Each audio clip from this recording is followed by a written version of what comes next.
Now, when I first read the topic of this message and I thought it was got to be about obedience, I was wrestling with God. I was like, what do you want me to share with that?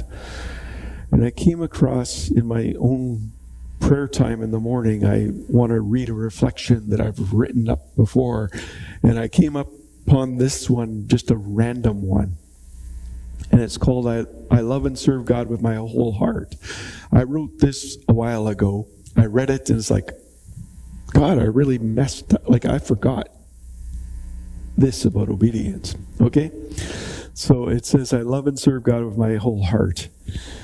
I love and serve God with my whole heart. I love the Lord my God with all of my heart, all of my soul, all of my strength, all of my mind. I love my neighbor as myself.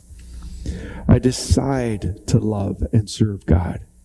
I choose to be patient and kind. I'm not jealous or boastful or proud or rude. I don't demand my own way. I'm not irritable. I keep no record of being wrong. I do not rejoice about injustice, but rejoice whenever the truth wins out. I never give up. I never lose faith. I'm always hopeful, and I endure through every circumstance. See, God is working in me. I'm not saying I'm there yet, but that's where I'm going. I love him with all my actions. I obey Jesus and keep all of his commandments. I remain in his love. His perfect love casts out all fear. I love others and his love is complete in me. The Father loves me and they have come and made their home with me. I love him with all my emotions. I love God more than my greatest love, my earliest love, my dearest love, and my nearest love. I love him because he first loved me. I don't love the world or the things of the world. I know the love of the world squeezes out the love of the Father. I have given up wanting my own way, wanting everything for myself, wanting to appear important.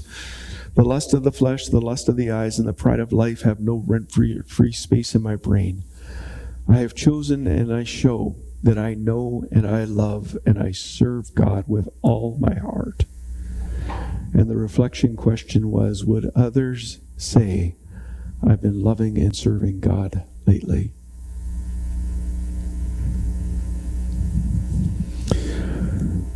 On the night that Jesus was betrayed, Matthew tells us that Jesus told his disciples that one of them would betray him.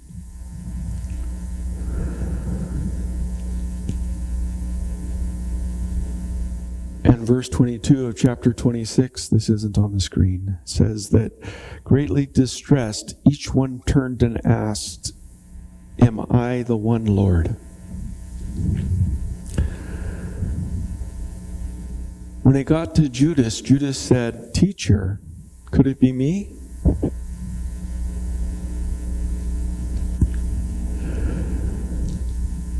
All of them have been with Jesus. All of them have experienced his love. All but one called Jesus their Lord. And the one who didn't thought he was a great teacher, but didn't make a difference in his life. We can talk about love until the world hears us and believes us, even though they don't, because they don't see us love. I guess it all comes back to this when we talk about obedience. Is Jesus Lord of all? Is he Lord of my time in the day-to-day of my everyday? Can he have that moment between moments, those time between times when I just want to connect with him and be aware of his presence?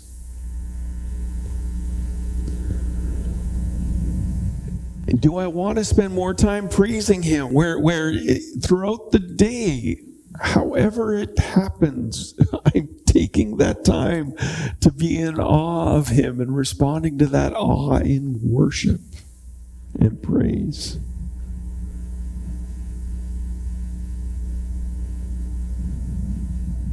Do I look at the past of my day? At the end of the day, do I look at my day? Do I think about the next day and say, God, how can you be Lord of my day better?